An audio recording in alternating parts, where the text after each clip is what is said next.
நான் உங்களோட வாழ்க்கைக்குள்ள வந்ததுனால உங்க வாழ்க்கையில எதுக்காக மாற்றம் வரப்போகுது? உங்க கதையில என்ன திருப்பம் ஏற்பட போகுது? கொஞ்ச நேரத்துல உனக்கே அது தெரிஞ்சிருமா? சார், உங்க போன். ஆ, அங்க எல்லாருமே உங்களுக்காக. எக்ஸ்கியூஸ் மீ சார், ஜேஎம்ஆர் சாருக்கு கொஞ்ச நேரத்துக்கு முன்னாடி செஸ்ட் பெயின் வந்திருக்கு. உடனே டாக்டர் வர சொல்றீங்களா? சார், உங்களுக்கு செஸ்ட் பெயின் வந்துச்சா? உங்களுக்கு ஏதாவது ஒன்று ஆச்சுன்னா நாங்கள் என்ன பண்ணுவோம் சார்? அதனால தான் நாங்களும் உங்க கூட வரோன்னு சொன்னோம். ஆனா என் பேச்சை கேட்காம போயிட்டீங்க. சரி சரி விடு. முடிஞ்சு போன விஷயத்தை பத்தி பேசி நேரத்தை வீணடிக்காத. இப்ப டாக்டரை வர சொல்ல வேண்டிய அவசியமே கிடையாது. நீ ஃபோன் பண்ணி கொஞ்ச நேரம் முன்னாடி கோயில் இருந்தப்போ எனக்கு செஸ்ட் பெயின் வந்திருக்குன்னு சொல்லி அதுவே போதும். சரிங்க சார். ஐயோ சார், என்ன இப்படி சொல்லிட்டீங்க? நீங்க உடனே டாக்டரை வர சொல்லுங்க. Okay madam. என்ன அர்ஜுன், என்ன இவ்வளோ டென்ஷனா இருக்க? என்னை இங்க பார்த்ததுல இருந்தே எனக்கு இந்த ப்ராஜெக்ட் கிடைக்குமா இல்லையான்னு பயந்துகிட்டு இருக்கியா?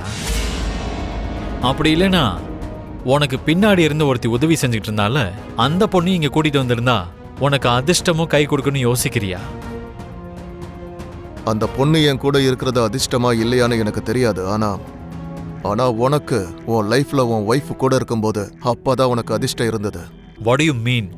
ஆமா மித்ரா, என்னைக்கு உன் மனைவி உன்னை விட்டு தூரமா போனாலும் அன்னையிலிருந்து உன்னோட சந்தோஷமும் உன்னை விட்டு ரொம்ப தூரமா போயிடுச்சு. ஆமா, நான் சந்தோஷமா இல்லைன்னு உங்ககிட்ட இப்ப யார் சொன்னா?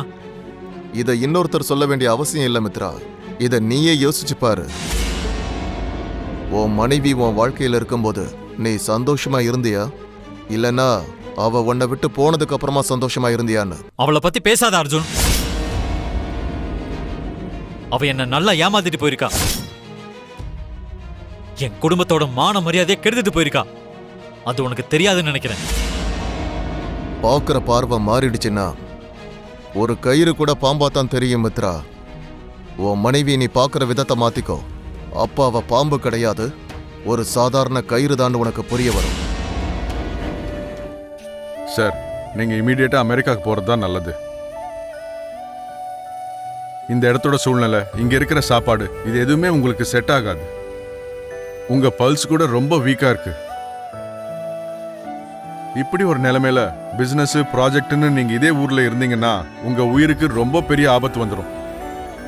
நான் சொன்ன விஷயத்தை கொஞ்சம் யோசிச்சு பாருங்க சார். ஓகே.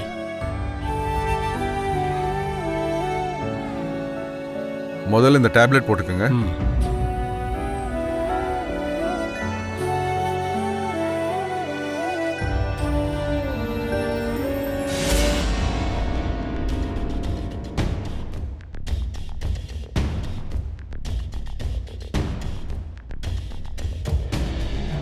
ஜேஎம்ஆர் வீட்டில் லக்ஷ்மி இவ்வளவு ஃப்ரீயா சுத்திட்டு இருக்கான்னா லக்ஷ்மிக்கும் ஜேஎம்ஆருக்கும் என்ன சம்பந்தம்?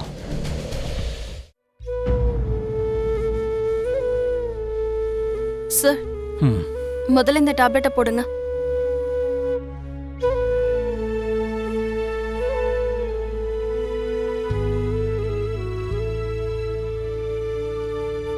டாக்டர் சொன்ன மாதிரி நீங்க திரும்பவும் அமெரிக்கா போறது தான் நல்லதுன்னு எனக்கு தோணுது. கொஞ்சம் யோசிச்சு பாருங்க சார். சரி, நான் கிளம்புறேன் சார். கொஞ்சம் இருமா.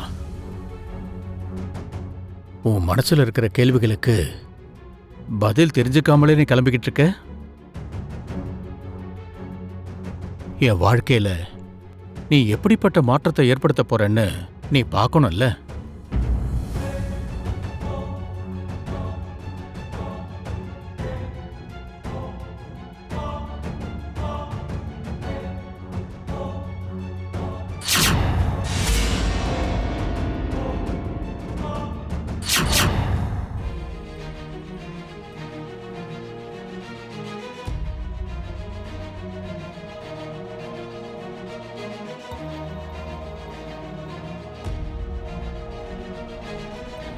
அந்த கேள்விக்கு எனக்கு இப்ப வரைக்கும் ஒரு பதிலே சொல்லல.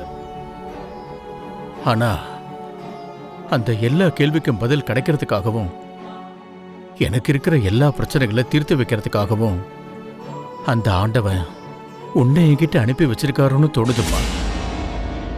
உங்களுக்கு இருக்க பிரச்சனையா? அத நான் தீர்த்து வைக்க போறேனா? நீங்க பெரியவர், மரியாதைக்குரியவர். உங்களுக்கு அப்படி என்ன பிரச்சனை இருக்க போகுது? அதுவும் அத நான் எப்படி தீர்த்து வைக்க முடியும்? ஆகாய அளவுக்கு உயர்ந்து வளர்ந்த மரத்தை எல்லாரும் அண்ணாந்து பார்ப்பாங்க. அதோட நிழலுக்காக எல்லாரும் அதுக்கிட்ட தான் போய் நிற்பாங்க. அப்படிங்கிறதுனால அந்த மரம் வலிமையாயிடாது. ஏன் சொல்றேன்னா, அவ்வளோ பெரிய மரத்தை சாய்க்கிறதுக்கு ஏதாவது ஒரு சூறாவளி கண்டிப்பா வந்தே தீரும்.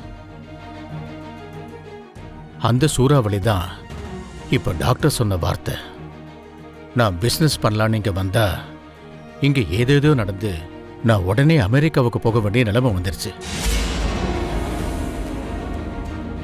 அம்மா லக்ஷ்மி, நீ எனக்கு ஒரு உதவி செய்கிறியம்மா? ஆ, என்ன சார் அது? அந்த ஆண்டவனோட எண்ணமா இல்ல விதியோட விளையாட்டான்னு தெரியல. இன்னைக்கு நாம 2 பேரும் சந்திச்சிருக்கோம். அது மட்டும் இல்லாம நீ பார்க்கறதுக்கு அப்படியே என் பொண்ணு மாதிரியே இருக்க. என் பொண்ணு மட்டும் இப்ப என் பக்கத்துல இருந்திருந்தா எனக்கு ரொம்ப உதவியா இருந்திருப்பா. என் பொண்ணு செய்ய வேண்டிய வேலையை நீ செய்யறியம்மா?